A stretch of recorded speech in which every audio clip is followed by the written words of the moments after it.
तो नमस्कार साथियों, कैसे हैं आप सभी। स्वागत है आप सभी का हमारे नए वीडियो में। और जैसा कि हमने पिछले वीडियो में डिस्कस किया था बेसिक ऑफ स्टॉक मार्केट, तो कुछ टर्म्स उस वीडियो में रह गई थी जिनको मैं कंप्लीट कर देता हूं। तो हमारा नेक्स्ट है व्हाट इज शॉर्ट सेलिंग।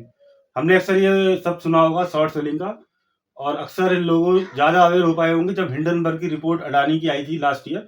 तो हमने शॉर्ट सेलिंग सब सुना था कि हिंडनबर्ग जो कंपनी है वो शॉर्ट सेलिंग करके मुनाफा कमाती है।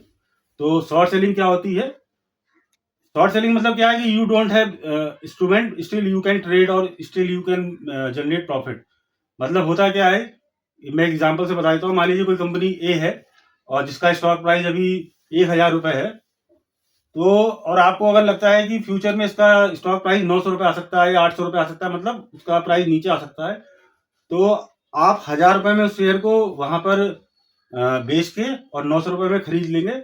यहाँ से आप ना प्रॉफिट जनरेट कर सकते हैं, तो इसको शॉर्ट सेलिंग बोला जाता है। नेक्स्ट चीज होती है ट्रेलिंग स्टॉप लॉस। तो स्टॉप लॉस मैंने आपको पिछले वीडियो में बताया था कि स्टॉप लॉस मतलब क्या है। ये एक बहुत ही इंपॉर्टेंट टूल होता है जिसको हम ट्रेडिंग में यूज करते हैं। मान लीजिए मैंने कोई स्टॉक 100 रुपए में खरीदा था, तो मैं वहां पर जो भी मैं नुकसान बेयर कर सकता हूँ उस स्टॉक पर अपना, वहां पर मुझे स्टॉप लॉस लगाना चाहिए, या फिर उसका जो नीचे सपोर्ट है वहां पे स्टॉप लॉस लगाया जाता है। तो दोनों ही चीजें होती है। तो मान लीजिए आपने 100 रुपए का स्टॉक प्राइस लिया था और 90 पे उसका स्टॉप लॉस लगाया।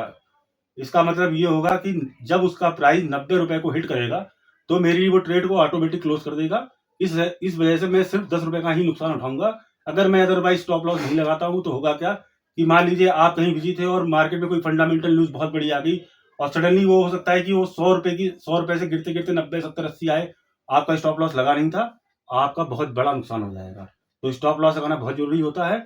इसका ज्यादातर मोस्टली यूज फ्यूचर ट्रेडिंग में किया जाता है, जहां लेवरेज ट्रेडिंग को हम लोग बोलते हैं। वहां पर स्टॉप लॉस को लगाना बहुत जरूरी होता है। तो नेक्स्ट चीज होती है हमारी ट्रेलिंग स्टॉप लॉस। ट्रेलिंग सबका मतलब होता है बेसिकली पीछा करना। अब मान लीजिए जैसे भी मैं एग्जांपल समझाता हूँ।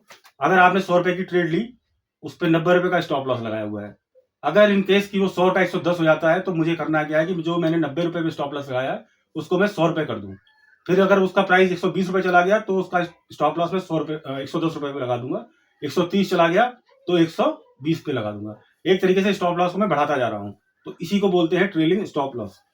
नेक्स्ट चीज होती है कि how to select any stock. तो बेसिकली हम 2 या 3 एक्सरसाइज करते हैं जनरली। एक तो मूविंग एवरेज प्राइस चेक करना। किसी भी स्टॉक का डेली और वीकली मूविंग एवरेज चेक करना, ये पहली बहुत जरूरी चीज होती है।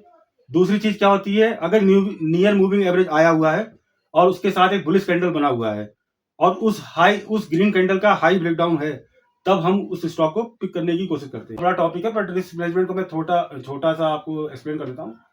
मान लीजिए एक केस है कि मेरे पास 1 लाख रुपए हैं, तो मैं अपने 1 लाख रुपए किसी एक कंपनी में ना लगाकर कि मैंने 1 लाख रुपए एक ही कंपनी में इन्वेस्ट कर दिए, मैं उसको कुछ पार्ट्स में अलग अलग कंपनियों में इन्वेस्ट करूं। जैसे मान लीजिए मैंने 10,000 की 10 कंपनियों में इन्वेस्ट कर दिया। अब होगा इन दैट केस क्या कि अगर मान लीजिए 1 लाख किसी एक कंपनी में लगाए होते, तो 1 लाख एक कंपनी में लगाता, मान लीजिए वो कंपनी नुकसान में आ जाती, मतलब उसका स्टॉक प्राइस नीचे आ जाता, तो मेरा 1 लाख का नुकसान होता। पर अगर मैं अलग अलग 10 कंपनियों में लगाता हूँ तो उसमें फायदा ये है कि मान लीजिए उसमें से 2 कंपनी 3 कंपनी भी अगर मुझे नुकसान देगी तो मुझे साथ में तो फायदा होगा। तो ये एक तरीका होता है रिस्क मैनेजमेंट। इसको बोलते हैं डाइवर्सिफिकेशन ऑफ पोर्टफोलियो। मतलब अपने पोर्टफोलियो का डाइवर्सिफिकेशन करना, अलग अलग स्टॉक्स में बाई करना। रिस्क मैनेजमेंट दूसरी चीज इसी में आती है, स्टॉप लॉस लगाना। ये भी एक रिस्क मैनेजमेंट का उदाहरण है। इसके अलावा how to choose a good stock और बैड स्टॉक, मतलब एक अच्छे स्टॉक में पैसे लगाना, ये भी रिस्क मैनेजमेंट की स्ट्रेटेजी में ही आता है। इसके अलावा आपको मैं एक चीज के बारे में और बताना चाहता हूँ, व्हाट इज पेनी स्टॉक। तो पेनी स्टॉक बेसिकली क्या होते हैं, जैसे हमारे इंडिया में आजकल जो कम से कम डिनोमिनेटर इंडिया में इस टाइम है वो 1 रुपए है। तो 1 रुपए से नीचे जो भी थे 50 पैसे 25 पैसे, हम लोग इसको पैसा बोलते थे। ऐसे ही लंदन में 1 पॉइंट के नीचे जो भी चीज होती है उसको हम पेनी शब्द बोलते हैं। तो जो पेनी स्टॉक में जो पेनी शब्द है वो लंदन से लिया गया है। तो मिनिमम वहां पे 1 पॉइंट के नीचे जो भी राशि होती है उसको पेनी बुलाया जाता है। ऐसे इंडिया में क्या कि 10 रुपए से या 10 रुपए से कम के जो स्टॉक्स होते हैं उनको पेनी स्टॉक्स बोला जाता है। तो why institution retail investor are very interested in penny stock. तो पेनी स्टॉक में इंटरेस्टेड होने का पहला कारण तो ये होता है कि इसका जो प्राइस होता है बहुत कम होता है। तो रिटेल इन्वेस्टर को स्पेशली ये एक मल्टी बैगर स्टॉक्स होते हैं, क्योंकि बहुत ही कम में हमें एक हाई अमाउंट ऑफ शेयर उस कंपनी के स्टॉक्स का मिल जाता है, इसलिए इसको मल्टी बैगर बोला जाता है। तो रिटेल इन्वेस्टर को एक किक मिलती है कि मेरे पास मान लीजिए 10,000 स्टॉक है उस कंपनी के या 20,000 स्टॉक है। एक तो पहला फायदा ये होता है। दूसरा फायदा उसमें होता क्या है कि कोई एक बड़ी कंपनी, इसका मान लीजिए प्राइस अभी 10,000 रुपये 50,000 रुपये एक स्टॉक का है, तो उस कंपनी का 50,000 से 1 लाख पे पहुंचना ज़्यादा मुश्किल काम है इन कंपैरिजन टू कि वो 5 रुपये का स्टॉक 10 रुपये पे पहुंच जाए। दूसरा फायदा ये होता है। अब तीसरी चीज़ क्या होती है कि why should anyone about penny stock.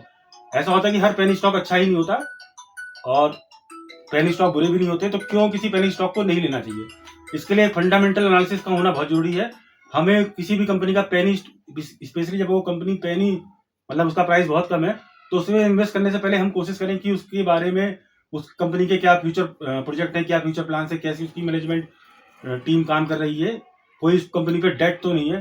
Date in the sense मतलब मान लीजिए आप 2 फ्रेंड हैं, कोई राम और श्याम, दोनों ने किसी एक अपार्टमेंट में एक ही फ्लोर पे घर लिया और दोनों के घर की कीमत मान लीजिए बराबर है, लेकिन एक आदमी ने उसमें कोई भी डेट नहीं लिया है, दूसरे आदमी को 50 लाख डेट लेना पड़ा है।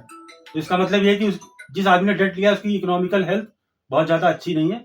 तो यही चीज़ हमें पेनी स्टॉक लेते वक्त पता करना चाहिए, उस कंपनी में कोई बड़ा डेट तो नहीं है। तो ये चीज़ें होती हैं जो हमें ध्यान देनी पड़ती हैं।